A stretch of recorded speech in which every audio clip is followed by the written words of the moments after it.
Things just took a major turn. Luis Angel Acuña optioned back down to AAA, which loses some speed and defense off the bench, but fans overall are fine with the move because that speed and defense can be easily replaced, especially after the trade deadline, given our acquisitions, which is exactly what we're going to dive into only here on Mets Digest. I'm your host today, Mike Duda. We're going to talk Luis Angel Acuña and this recent move, but first we got to talk about some subscribers, and that being the fact that 69.9% of you that watch these videos aren't one. So please do me a favor, just favor here at Mets Digest, and hit that free subscribe button. That way we can bring content to you about the amazing. So without further ado, let's go ahead and dive right in. And we're going to start it off with the experts. Philip Martinez of SNY breaks the news saying Luis Angel Acuña's latest stint with the Mets has come to an end, at least for now.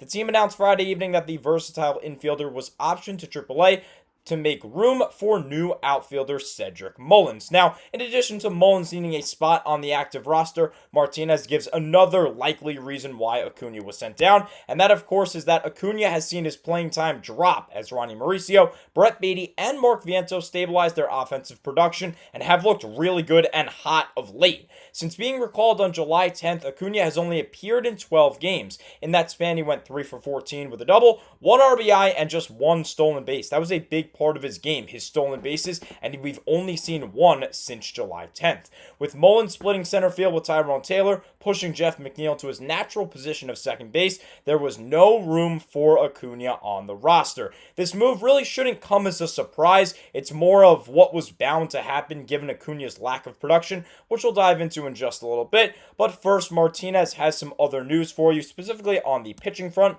saying in addition to the Acuña move, the Mets also outrighted left-handed pitcher Jose Castillo to AAA after he cleared waivers after being DFA'd on July 27th. So he's back, he's in the minor league system. In 14 appearances with the Mets, Castillo pitched to a 2.19 ERA and 1.86 whip. He was solid, just a lot of base runners, but overall did a good job of avoiding runs coming across the plate. The team also announced that left-handed pitcher Brandon Waddell is expected to begin a rehab assignment with AA Binghamton on Saturday, so that is also good news on the injury front. Anthony Giacomo also confirms this news, saying Cedric Mullins will be active for tonight's game. Luis Angel Acuña optioned, obviously, in the corresponding move.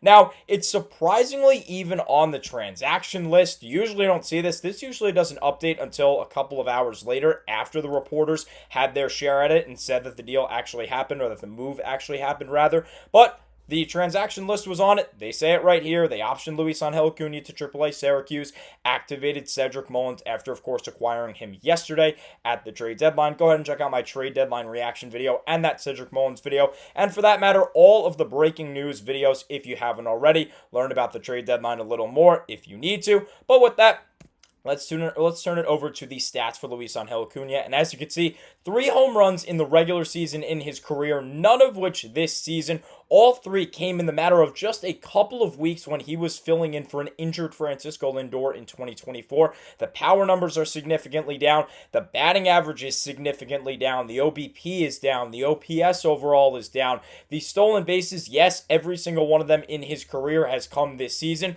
but that's because he's mainly come off the bench to steal bases. But like we heard from Martinez, he's not stealing those bases. That is a critical part of his game. He comes in late in games in the 7th, 8th, and 9th inning to pinch run, to get a stolen base or two, to be a fast player on the base paths, and then to replace as a good caliber defender. But Cedric Mullins provides just that as the starting center fielder, and with that, Tyrone Taylor gets pushed to the bench, who's basically Acuña, who can steal bases on the base paths and is a phenomenal defender, an even better defender than Acuña. So there's simply no room. You weren't going to bring Taylor down. You weren't going to outright him. I don't think he has any options left, so you weren't going to DFA Tyrone Taylor. You have options left on Acuña. You've already sent Acuña down this year, so it doesn't matter. It's not like this is a second option that you used. You already used one of your options. You're just sending him back down. It doesn't really matter. Yeah, you lose him for 10 days to about 2 weeks. Oh well, it is what it is. I'm not upset with this move. As much as I really do like Luis Angel Acuña, I don't mind this move. He has been really, really bad since that super hot start in April, and just 14 at-bats since his recent promotion on the 10th. You heard it, just 12 games played. He's barely played. He's barely been at the plate. He comes in for defense for a couple of innings, and overall, he was just a waste of a roster spot. Not overall. I wouldn't say he's a waste of a roster spot, but when you talk about Mullins coming over, yes, he would be a waste of of a roster spot, you need room for Cedric Mullins, and the obvious candidate to be sent down was unfortunately Acuña. As let's go ahead and take a look at his splits. Look at the month of July. That is the only 14 at-bats that he has gotten this month since that recent promotion, and the stats are simply just not good. A 598 OPS, 167 average, 214 this month, 167 last month. Again, everything was great in April, but ever since, he has very, very simply fallen off, and he just hasn't been productive. He wasn't stealing any bases. He stole 6 of the 12 bases this season in the month of April, just 1 in July since that recent promotion. You heard all the stats from Martinez. He simply has not been good. As let's go ahead and take a look at the current Met roster in terms of position players.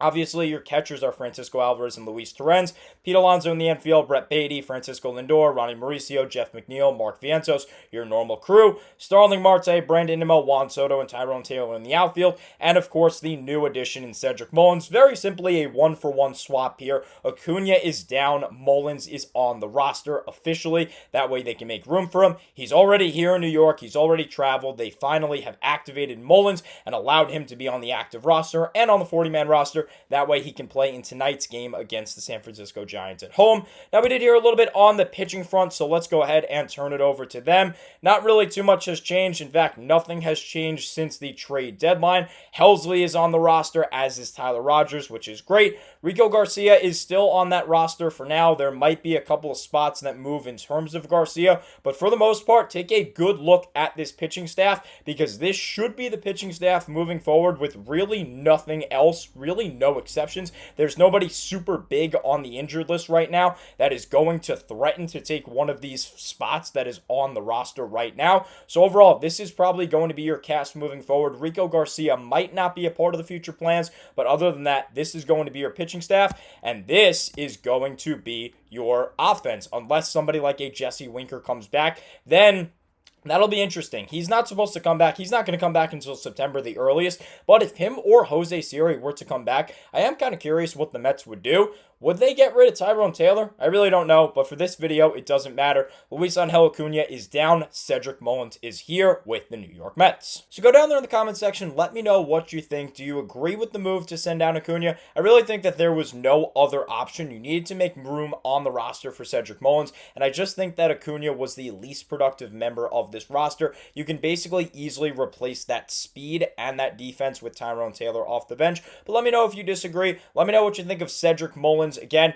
plenty that went down on the trade deadline. Adam and I have been big here on Mets Digest in terms of just covering all of the content for you guys. So again, check those videos out if you haven't already, and let me know what you think about Cedric Mullins if you haven't already. Give me your reasonings. Let me know how you think he's going to do tonight and how the Mets are going to do tonight. Are they going to finally break out of this slump? A 3-game losing streak. They just got swept against the Padres, but last time out against the Giants, they swept over at Oracle Park. So let's hope for a sweep here at Citi Field as the Mets start off a homestand. Again, thank you so much always for watching. Unfortunately, that's all the time I have for you in today's video, and let's go Mets.